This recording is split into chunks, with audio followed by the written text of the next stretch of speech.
Jumpa lagi Kisana. Tersangka pelanggar protokol kesehatan, Rizik Syihab baru-baru ini meminta dispensasi kepada majelis hakim untuk cuti sebentar dari tahanan guna merayakan Lebaran di Petamburan. Kisanak, Rizik berharap usulannya ini dapat diterima oleh majelis hakim.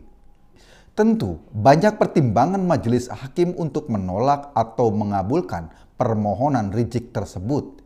Salah satunya adalah pertimbangan apakah Rizik sebagai tahanan tidak akan melarikan diri. Kisanak, kita tahu soal lari melarikan diri. Rizik dikenal piawai lari dari masalah dengan gagah berani. Saat terkena kasus esek-esek, ia pernah melarikan diri ke Saudi Arabia. Tentu bukan lari begitu saja, tetapi dengan alasan mau pergi umroh. Di sana Rizik menjadi salah satu jemaah umroh terlama dari Indonesia. Bukan hanya itu Kisanak, ketika dirawat di Rumah Sakit Umi Bogor karena COVID-19, Rizik juga pernah melarikan diri lewat pintu belakang. Ini terjadi ketika petugas ingin memastikan kondisinya apakah ia positif atau negatif COVID. Karena kelakuannya itulah, RS Umi akhirnya dikenal sebagai rumah sakit yang memiliki layanan rawat lari, bukan hanya rawat inap dan rawat jalan. Kisanak, salah satu alasan Rizik minta pulang ke Petamburan pada Lebaran kali ini adalah karena di dalam sel tahanan ia tidak bisa tidur disebabkan udaranya panas sekali. Mungkin Rizik minta pulang agar ia bisa mampir sebentar ke Indomaret atau ke Alfamart, masuk ke dalam toko itu, lalu numpang ngadem di bawah AC. Masalahnya Kisanak, sampai sekarang ia belum tahu pintu minimarket dibukanya dengan didorong atau dengan cara ditarik. Kisanak yang begini, entah kenapa Rizik selalu kepanasan saat ini. Mungkin saja karena di dalam sel tahanan dilarang membawa pintu mobil. Jika saja Rizik bisa membawa pintu mobil ke dalam sel saat ia merasa kepanasan, ia bisa membuka jendelanya. Kisanak yang budiman, mungkin gara-gara jendela pintu mobil sulit dibuka disebabkan karena power window-nya rusak. Kerusakan pada power window itulah yang diperkirakan menyebabkan Rizik selalu kepanasan saat berada di dalam sel.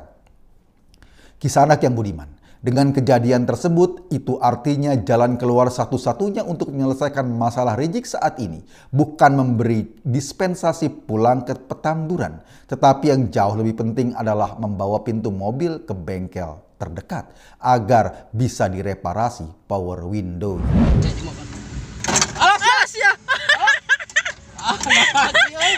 Aduh, aing ketempuhan ya, Neng. Kisanak yang budiman, ada kabar bahwa permintaan Rizik untuk pulang sementara ke Petamburan kali ini karena ia ingin membantu keluarganya untuk mencarikan ujung selotip di toples nastar. Dapat dimaklumi Kisanak, masalah selotip ini sudah menjadi bencana tingkat nasional yang menerpa hampir semua penduduk Indonesia. Bahkan ada nastar yang sejak tahun lalu belum sempat dicicipi hanya karena orang belum menemukan di mana ujung selotipnya berada. Kisanak yang budiman, bukan hanya soal selotip di toples nastar yang menjadi masalah kebangsaan kita belakangan ini. Masalah-masalah laten seperti kalengkongguan diisi rengginang, isi semur yang jauh lebih banyak lengkuas ketimbang daging, tetap menjadi isu penting bagi keindonesiaan kita. Dan isu paling krusial belakangan ini adalah kue putri salju yang disajikan pada saat Lebaran. Masalahnya Kisanak, putri salju tidak ada yang pakai jilbab. Kisanak, kita ikuti berita kedua. Gubernur Jakarta terlihat marah pada 239 orang yang tidak mau mengikuti lelang jabatan yang diselenggarakan Pemda DKI. Kesemua karyawan Pemda DKI ini mungkin malas mengikuti lelang jabatan tersebut karena mereka memperkirakan lelang jabatan ini hanya formalitas belaka. Sebetulnya Posisi yang ditawarkan dalam lelang jabatan itu sudah dibeli oleh penawar dengan harga tertinggi. Hanya saja, Kisanak, lelang jabatan tetap dibutuhkan untuk mengesankan bahwa ada formalitas agar pemberian jabatan pada penawar tertinggi tidak terlalu kentara terlihat seperti korupsi dengan alasan kelebihan bayar. Kisanak yang budiman, mungkin para pegawai Pemda DKI itu menolak mengikuti lelang jabatan disebabkan jabatan yang ditawarkan juga tidak ada yang menarik. Dan tentu saja ketika dijalankan sedikit berat. Jika saja Pemda DKI melelang jabatan gubernur, tentu akan banyak yang akan tertarik mengikutinya. Alasan para peserta yang juga karyawan Pemda DKI, inilah jabatan di Pemda DKI dengan kerja paling sedikit, nggak perlu banyak kecerdasan, tetapi mendapat fasilitas paling banyak.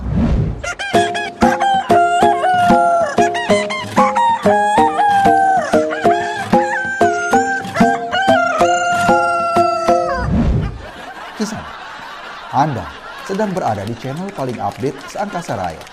Lemesin aja, bro. Terima kasih.